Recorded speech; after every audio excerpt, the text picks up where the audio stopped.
Well, the Warriors have a 3-game winning streak on the road. They didn't do that all of last year. And that's just the tip of the cap in terms of, or tip of the iceberg in terms of what the Warriors have done in this road trip, what they've done to start the season. Stephen Curry is Stephen Curry. Kylen Mills and I are going to break it all down next.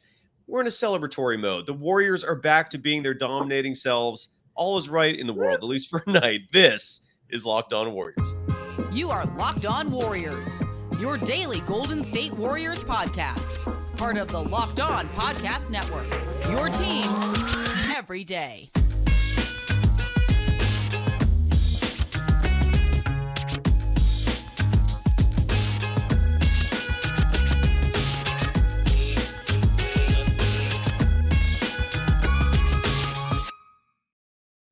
Thank you for making Locked On Warriors your first listen every day. We're free and available wherever you get podcasts and on YouTube. We're part of the Locked On Podcast Network, your team every day. Today's episode is brought to you by Gametime. Download the Gametime app, create an account, and use the code LOCKEDONNBA for $20 off your first purchase.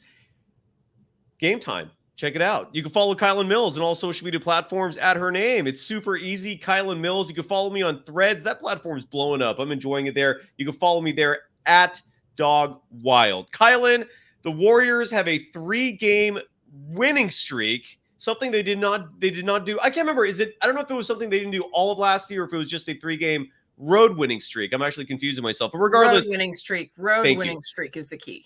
Absolutely. But they showed their depth tonight. They did not have Klay Thompson. They did not have Jonathan Kuminga. And despite that, they beat the New Orleans Pelicans 130-102. Many consider this a big test, no pun intended, given the size of the Pelicans. And they passed with flying colors. Kylen, great to see you and your immediate reaction to the Warriors taking care of business in the big city, in the Big Easy, sorry. Huge win for the Warriors. The way this season is starting is totally different than a season ago. The Warriors struggled early. It took them months to get their first string of road wins, and this year it's totally different. So I'm very excited to see the chemistry on the floor with the Warriors team. The depth is incredible. A lot of the young players have been impressing me. One of the big standouts tonight has to be forward Trayce Jackson-Davis. He was outstanding in the minutes that he got. He was aggressive in attacking the basket on the boards. He's definitely a lob threat in the pick and roll and a vertical threat around the rim. I just love the way that he's playing, and he's more skillful than I expected him to be. He really came across as a very traditional big, but he also does have a really nice skill set. So I'm very excited to see that young man continue to develop, because to me, he made good decisions, has a good feel for the game, and those are important things that can't easily be taught. And for a rookie to come in and be able to adjust and make an impact like he has, that is very promising and a telling sign for him. I loved Moses Moody in the starting lineup tonight, replacing Klay Thompson, who was out with an injury, as you mentioned. I like that Steve Kerr made that decision, because I think that CP3 needs to stay with the second unit to try to continue to develop that chemistry and the flow and the rhythm they've got going in the second unit. So I did like that decision. I thought Moses Moody had a really nice game. I think he finished with 13 points in 21 minutes. He had a couple of really nice assists, finished with 3 boards. He had a really aggressive offensive rebound there late in the game, got the putback and won. So you love to see that from Moses Moody. I thought that he looked really good, and overall just a very, very promising game from the Golden State Warriors. Steph Curry was incredible. It gets old saying it every single show, but Curry is just next level, not human. I mean, he got 42 points in 30 minutes. That's ridiculous. Like, if he'd gotten to play more, he would have had a 50 burger. He was red hot, unbelievable. He makes shots that you don't understand, even physics wise, how he's able to make them. But that to me isn't a surprise anymore. We're spoiled in the Bay Area. We're used to it.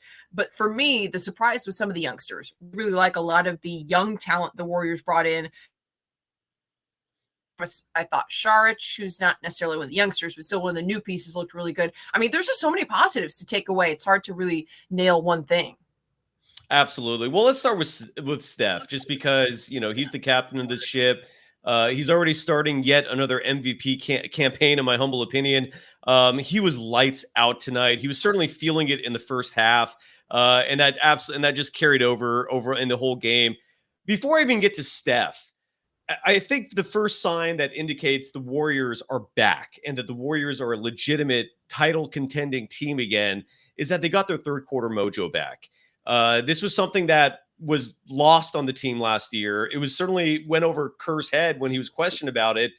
He kind of downplayed the importance of those third quarters. There is a direct correlation between the team dominating those third quarters and the team having success in the postseason. And tonight they were right back in it. In that third quarter, they outscored the Pelicans 39-21. They had a 13-1 run at one point. And it really demoralizes teams when they come out after the half. Tonight's game, for example, I think it was just a 2-point lead for the Warriors coming out of the tunnel going into the third quarter. And then you go into the fourth quarter, and all of a sudden that lead goes from 2 to 16. And the Warriors end up winning this game by, 20? I don't even have the score in front of me. By 28. 130-102. They won by 28. Absolutely. But Stephen Curry, again, he's outstanding. It's particularly fascinating that he's doing this almost by himself in terms of being the superstar. In years past, whether he had Kevin Durant, whether he had Klay Thompson, whether, whoever you want to call his co-captain or captains, plural, this year it's him, and then it's a supporting cast, at least so far. And his numbers tonight, he played 30 minutes on a back-to-back, on top of everything else. They just played last night. They're on the road, and he put in 42 points, 5 assists, 5 rebounds, was a plus 13 in the plus minus, and his shooting was exemplary. 15 of 22 from the field, 7 of 13 from beyond the arc. There was one corner 3 late in the game that was just a dagger that completely demoralized the Pelicans. Just because I think they were double teaming him on that play, and he still just picked a spot, put up a very deep corner 3. It almost looked like it angled over the backboard. Absolutely phenomenal. Kylen, what did you see from Steph tonight? What did you see? Yeah, well, your thoughts on Steph? One of the things that impressed me most about Steph Curry's performance tonight was the way he came out and carried the team in the first quarter. I mean, there was one point he had made 16 of the Warriors' 18 points were simply Steph Curry hitting shots. Coming out and being aggressive on the road is going to be so important for this Warriors team that struggled on the road a season ago. They started games slow repeatedly. It's something Steph was asked about immediately after game on the NBA TV broadcast, and he said it's a specific mentality that he's brought in this season, that he's not going to allow this Warriors team to start out slow, especially on the road. And that's exactly what we saw from him. He put the team on his back. He was hitting shots like he usually does, but he was just being super aggressive. He had the ball in his hands a ton, and you just love to see it. He's a big reason why the Warriors were able to hold their own in the first quarter, because you mentioned it, going into, or at least coming out of the halftime break, they didn't have a huge lead. Had Steph Curry not put up 16 in the first quarter, and he had 16 with 4+ minutes left, he really could have laid more on if he had hit a couple more shots. But had Steph Curry not come out the way he had, the Warriors wouldn't even have been in the game at halftime. So that was one thing that stood out to me, the way he came out aggressive and put the team on his back early, that allowed them to stay in this game and explode the way they did in the third quarter. You mentioned Steph had some magical shots down the stretch. I mean, there's just no way to put into words how he makes some of these threes. But to me, what stood out was the aggression he played with early in the game and the way that he was able to keep the Warriors in it in the first quarter. Not that anyone else played bad in the first quarter, but there just wasn't anyone really creating anything offensively. It was just all Steph. It was all Steph in the first quarter. And so that was the big thing that stood out to me about his performance. Can you, without looking at the box score, can you tell me who was second on the team in scoring tonight? Ooh, good question. Without looking at the box score. Because I thought I looked at it and I'm like, wow, like that's, I don't know. That's a really hard question, because there were a couple guys I know that were in double digits. Honestly, the guys that stood out to me again were Moses Moody and Trayce Jackson-Davis. I'm trying to remember how many CP3 made, and he was definitely in double digits, but right around there. You nailed it. You nailed it. I don't have a good guess for who was second, though. They were all. But you nailed it. You nailed it. All three of them tied for second. Moses Moody, Chris Paul, and Trayce Jackson-Davis each had 13 points to complement Stephen Curry's 42. And that's why, to me, Stephen Curry so far is putting up an MVP campaign, because without him, the Warriors right now are quite possibly one of the worst teams in the Western Conference. And that's not necessarily diminishing the rest of the team. It just goes to show how important and how valuable, going back to the name of the title, he is. Yeah. You're absolutely right. He started the game phenomenally. He scored 16 of the team's first 18 points. And what he's doing is phenomenal. I just love the fact that he still has the same joy for this game. He's still having fun out there. Like he looks no different than he did 15 years ago when he was a rookie. It's absolutely amazing. When we come back, there's a lot more to talk about. There's a lot of facets of this game, but depth, I think, is the key to this whole thing. This Warriors team is night and day different from last year because they actually have depth, folks. And we're going to focus on depth. Right? Anything you want to add to that real fast? No, I was just saying spot on. We'll delve into it right after the break because the depth and the way the second unit looks is totally different from a season ago. Yep. Shout out to someone in the comments who said, let's change CP3's name to Bench God, because that made me laugh. It was way up farther in the comments earlier on in the show, but Bench God, CP3, he is a huge reason why the second unit is now so dynamic and fun to watch. Steph Curry can go off the court and know that they don't just have to survive the Steph minutes. This team is thriving in the non-Steph minutes. So we got to break that down after this. Totally. I was trying to find it, but I can't. But yeah, so we'll have a lot more to discuss because this was a phenomenal night for the team. Just dominating performance. Warriors brand basketball personified. First, though, got to give some love to FanDuel, the official sportsbook of the Locked On Podcast Network. And look, right now, it's still NFL season. The NBA is tipping off. Score early this NFL season with FanDuel, America's #1 sportsbook. And right now, new customers can get $150 in bonus bets with any winning $5 money line bet. That's $150 if your team wins. That's simple. If you've been thinking about joining FanDuel, there's no better time to get in on the action. The app is so easy to use. There's a wide range of betting options, whether it's spreads, player props, OUs. And again, it's not just the NFL, folks. Basketball is in full swing. There's a bunch of sports. I think, in fact, yesterday or today was one of the rare days when all 4 sports were going on at once. I think this was yesterday or today. I can't remember which day it was. But regardless, there's a lot going on. Go to FanDuel. Check it out. Make some money if you can. Visit FanDuel.com/lockedon and kick off this NFL season. FanDuel, the official partner of the NFL. You are Locked On Warriors, your daily Golden State Warriors podcast. Part of the Locked On Podcast Network, your team every day. For making Locked On Warriors your first listen every day. The ultimate NBA season preview is here. This was a 6-episode series with all 30 of the Locked On NBA team shows, whether it's contenders, whether it's tankers. We went in depth into the biggest storylines heading into the season. Find all those episodes on Locked On NBA, also on our Locked On Warriors stream. This was recorded about 2 weeks ago. It was a good time. Follow Kylen Mills on all social media platforms at her name. Super easy. At Kylen Mills. Follow me on Threads at Dog Wild. You and I were talking about this game before we started recording, and one stat that really stuck out. And I think if the Warriors dominate this stat, I don't know if they're ever going to lose, but they out-rebounded the New Orleans Pelicans tonight 64-39. They grabbed 21 offensive rebounds to 14 for the Pelicans. This is a Pelicans team that had some size out there tonight, whether it's Valanciunas, who's 7 feet, 300, whether it's Zion Williamson, who doesn't have the height, but he's a strong dude. They got Larry Lance Jr. coming off the bench. They got tall, lengthy wings like Matt Ryan, Dyson Daniels. We didn't see Brandin Ingram tonight because of right knee soreness, but regardless, for the Warriors to out-rebound the Pelicans 64-39, I think is testament to a few things. But first, I want to know your thoughts. Like, what did you see in tonight's game that resulted in the Warriors absolutely dominating the glass? It was incredible the way the Warriors dominated the glass. They also had the edge and points in the paint, which I was concerned about early on in the game because Zion Williamson was initially having his way with the Warriors, especially in that first quarter. He is a player who's so difficult to shut down, not necessarily because of the height, but just the strength and the size that he has, the way he's able to use his body to go up at the basket. I mean, he is a tough player to stop. So I was concerned. The fact the Warriors came out on top in both points in the paint, in the interior, and then rebounding is just incredible. What it took was a team effort. That's what it comes down to. There was no one player who racked up 20 rebounds or some ridiculous stat. Every single player contributed, and it wasn't just the bigs. That's going to be the key for the Warriors this season. It cannot just be the bigs because the Warriors don't have a ton of size down low. Outside of Kevon Looney, they're really thin at the center position, or at least in terms of a true center.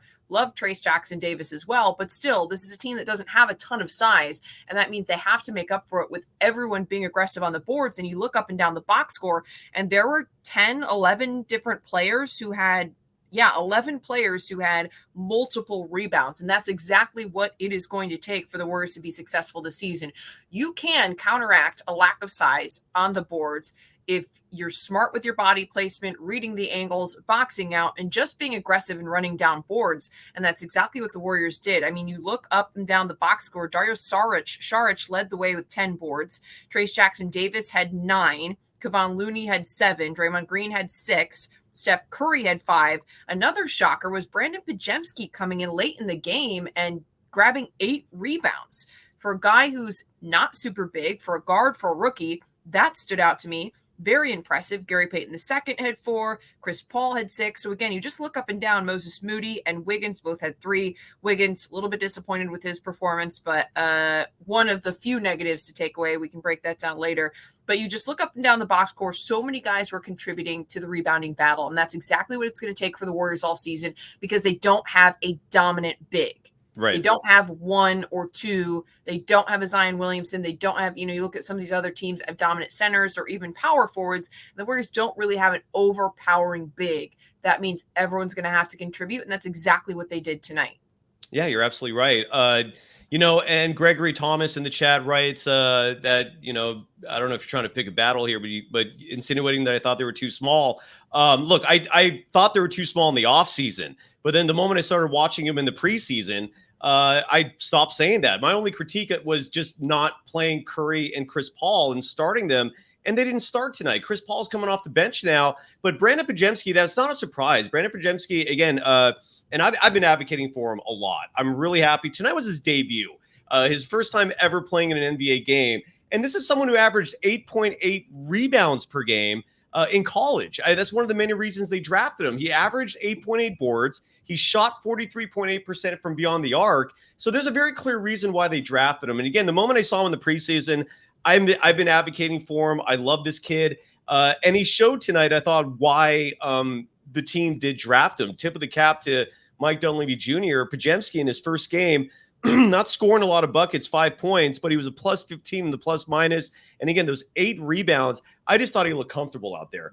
But you're right. You listed all these different players with boards. Kevon Looney wasn't even one of the leading rebounders for the team tonight. He finished with 7. Again, Dario Saric had 10. Like you mentioned, Chris Paul had 6.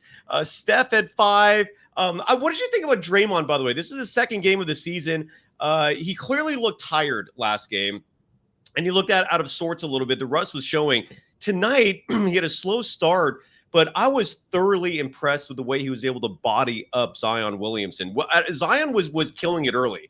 He was getting to positions. He was getting himself exactly where he needs to be to score easy buckets. Second half, and maybe even part of the second quarter, Draymond reminded everyone how strong of an individual he is. I've said this before, and I'll say it again. Back when us media folks, we had a lot easier access into locker rooms. That was one thing that really stuck out to me about Draymond. Sometimes you need to see a man damn near naked to get a full assessment. The dude is stacked, all right? Like, he is someone that I would never want to deal with at nighttime in an alley. He would murder me with his bare hands, no problem. He's a big, strong individual, and he held his own against Zion. I don't know if you saw the same thing there, but Draymond looks much more comfortable now. Great to see him tonight. Any feedback for Dre? I think Draymond's still shaking a little bit of the rust off. You saw that in some of the shooting numbers. I did have a little bit of a chuckle. He airballed like a pull-up floater in the lane at one point, and that did make me laugh, but that's just Draymond. I thought he looked good. I thought he looked better than last night, but I think the big thing is the Warriors had reinforcements, and they were able to give Draymond some breaks, especially in that fourth quarter. And it's not, he didn't have to take on such a big load because Trayce Jackson-Davis was playing so well. Dario Saric was playing so well. And then everyone else who was involved in the bench unit played really well, to where there wasn't as much pressure on Draymond after that third quarter when the Warriors were able to really separate. I think that, like you said, Zion got the best of him, and whoever was guarding him in that first quarter very early, he did get, that positioning under the basket that he was looking for, very dominant. And he still scored some in the second half, but I'm trying to remember, because I think he had 13 in just the first half. And what did he finish with? Because he did not score much at all. In the first quarter, he had 9 points, and then he added in the second quarter another 4 points. So I think he said 13 so he in had the first 13 half. at the half, and he finished with 19, which means he only scored 6 points in the second half. You have to be happy with that type of effort. Yep. I thought the Warriors defense and Draymond especially were much more effective in shutting him down in the second half. I think your analysis there was spot on. Draymond, though, like I said, I think the big thing is just if the Warriors do have those contributions from the second unit, because last year the lack of size wore on Dre. He had to work with a second unit, had to work with a first unit, but I just think that Trayce Jackson-Davis could be a huge key in taking some of the load off of both Kevon Looney and Draymond Green, because that's my big concern is Kevon Looney cannot be an Iron Man every single season. Like at some point, the guy's going to have to miss a game. And then Draymond Green, we've seen him get injured. And when he's injured, the Warriors struggle on the glass. They struggle to defend inside and they miss him. You know, when he's had to miss stretches, the Warriors have lost massively. So to me, the depth in that position, and I also like Saric as well. I do want to mention I like Saric. Mm-hmm. And we're talking about Trayce Jackson-Davis, but I think the Warriors do have more depth than they did a season ago. Now, I do want to say one more thing. You pointed out one of the comments that was saying, "Oh, I thought the Warriors are too small." You know, what do you basically implying that you're backtracking, and that's not the case at all. There is some nuance to this. The Warriors are still not a big team, and they're also an old team. So that means they have to make up for it in other ways. They can't be as loose with the ball in terms of their turnovers. They have to clean that up a little bit. They have to have everyone crashing the glass. All players have to be contributing to the rebounding battle for them to be successful. So the Warriors can't just go out and make a ton of mistakes and, expect to win basketball games when they're going to be the smaller team. It means they have to make up for it in other ways, whether it be, like I said, transition buckets. They're a team that wants to run the floor despite the fact that they're older, being efficient in their defense, being efficient in their offense.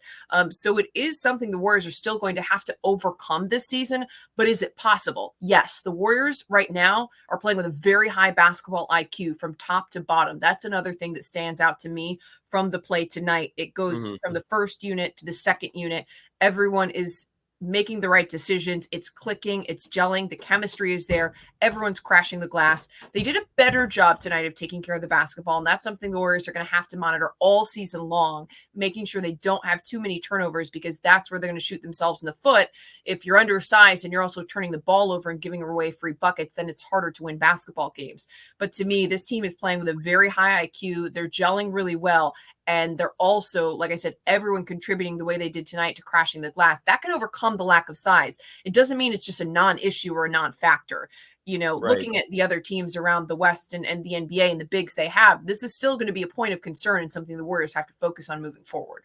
Yeah, and the balance really shows in terms of the minute distribution. Like Brandin Podziemski played 22 and change. Trayce Jackson-Davis played 20. Gary Payton the second 20. Saric 20. Chris Paul 25. Moses Moody 21. Looney 24. Draymond 21. Andrew Wiggins 20. And then Steph at 30. But of course, Steph is Steph. He's the leader of this whole operation. Very balanced attack. And again, this team, it's night and day.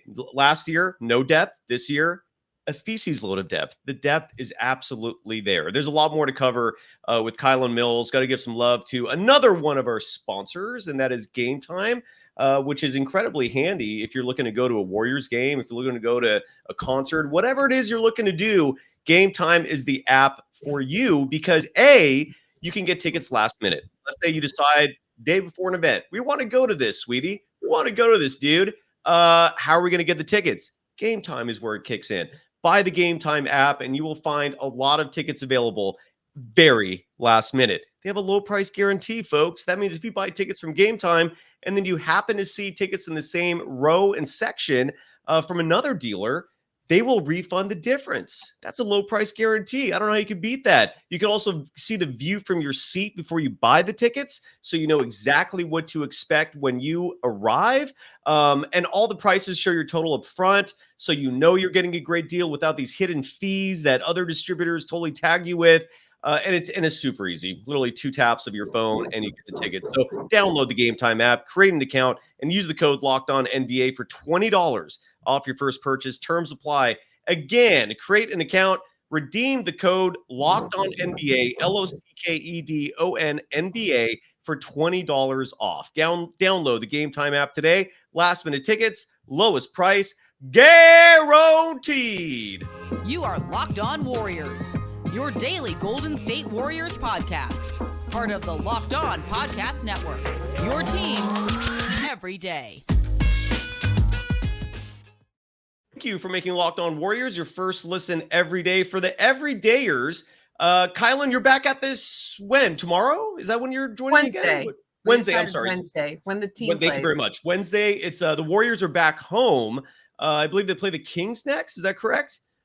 I'm just combobulated right now. I'm all over the place. I think they play the Kings at home. But regardless, join us right after that game. We'll have the post-game action for you immediately. So check us out. And you can follow Kylen Mills on all social media platforms at Kylen Mills. Follow me on Threads at Dog Wild. Trayce Jackson-Davis. Let's talk about him for a second. The dude was popping. I don't know if there's any way to spin it. This is what his second, third game ever in his career. The kid's a rookie. He tied for second among scoring with the Warriors with 13 points. He was a menace inside. He was 5 for 9 shooting. He had 7 offensive rebounds. He had 9 rebounds tonight. 7 of the 9 were offensive. True story. That's an impact right there. Was a plus 11 in the plus minus. Just real quick, I know you've talked about it a little bit, Kylen, but did anything stick out to you from Trayce Jackson-Davis, who to me solves a lot of the size issues that we've been talking about? The kid can play. Your thoughts? So first, one thing I will say I was wrong about is going into the season, I was concerned about the Warriors front court depth because one thing that immediately came to mind was you don't want to put too much of a burden and a workload on a rookie because you don't know how they're going to adjust to the NBA. A lot of players take a couple seasons to really feel comfortable and start to come into their own.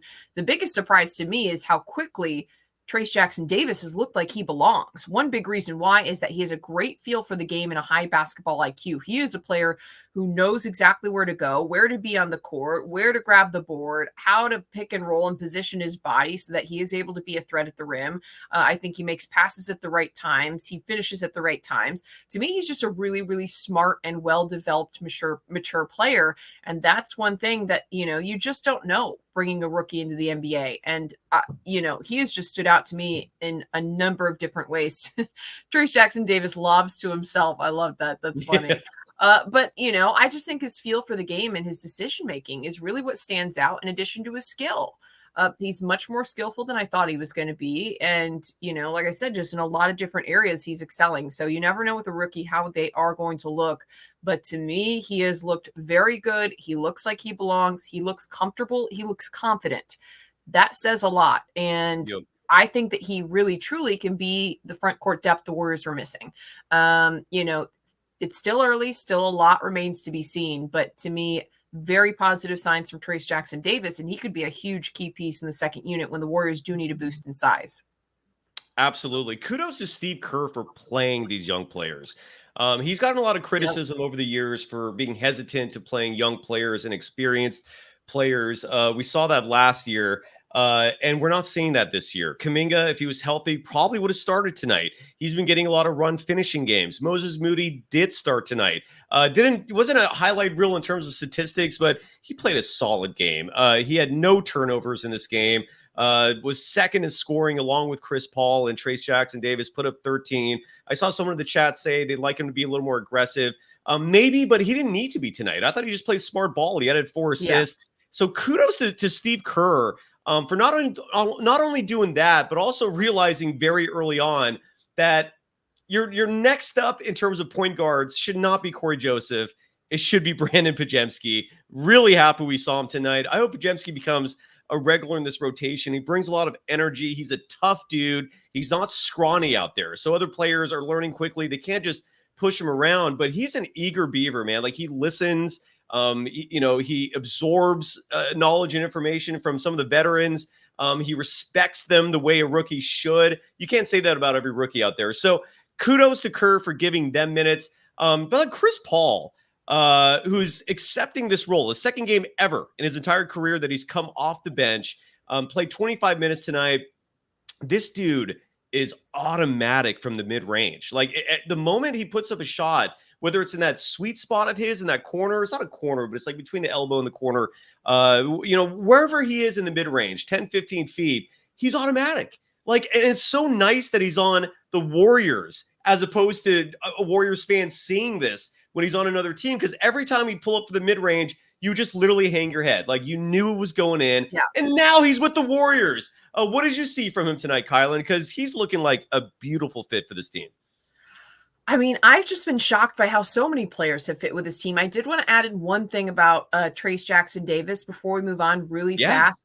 4 blocks. That's something I meant to point out when talking about him earlier. Trayce Jackson-Davis had 4 blocks. That's another piece that is something you can't teach, is the feel for the game and the ability to position your body and control your body and to play defense in that way. You have to be able to time everything about the way that you're bodying the player up and the way you're jumping and how, and like I said, the body control, like that's something that can't be taught. The fact that Trayce Jackson-Davis had 4 blocks in this game, he also has looked very good defensively. I don't want that to be overlooked. But the feel for the game, to come up with 4 blocks, that stood out.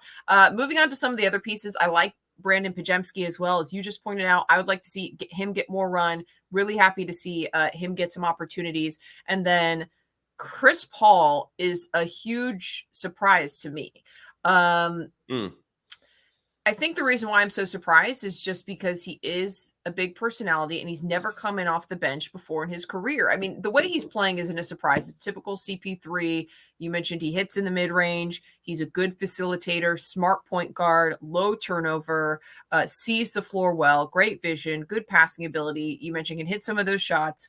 So nothing about the way he's playing is necessarily a huge shock, but the way he's fit with the Warriors, and I'm really happy with the way he's embraced this role in the second unit, because that was the big question mark. He made the comments to a Warriors reporter who asked him just at the start of the season or during the start of the preseason about what it was going to be like coming in off the bench. He said, "What makes you think I'm coming off the bench?" And that gave everyone a little bit of a reason to pause. Is he willing to accept a change in his role?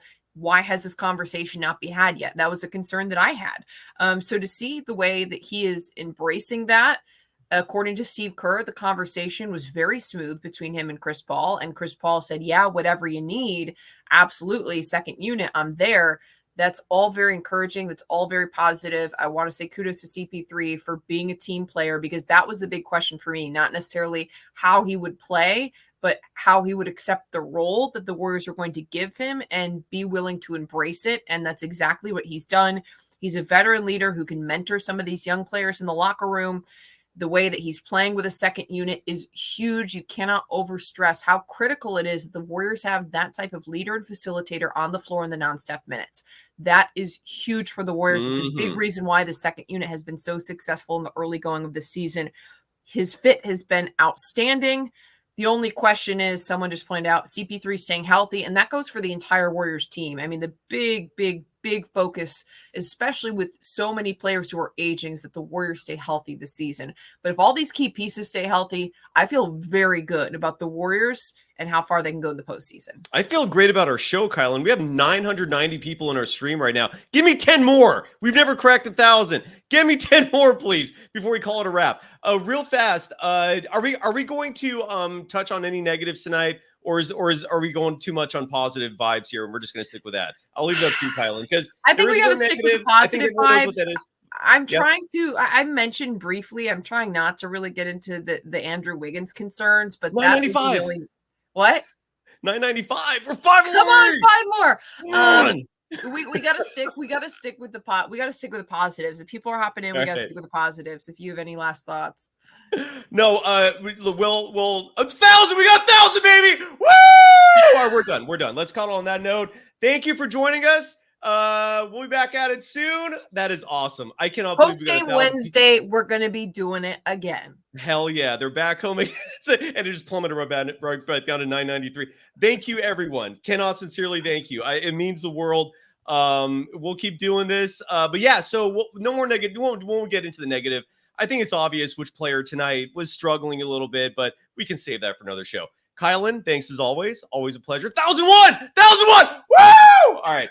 We're done. We're out. Bye-bye, everyone. This was awesome. Love you, Kylen. Bye. See y'all Wednesday.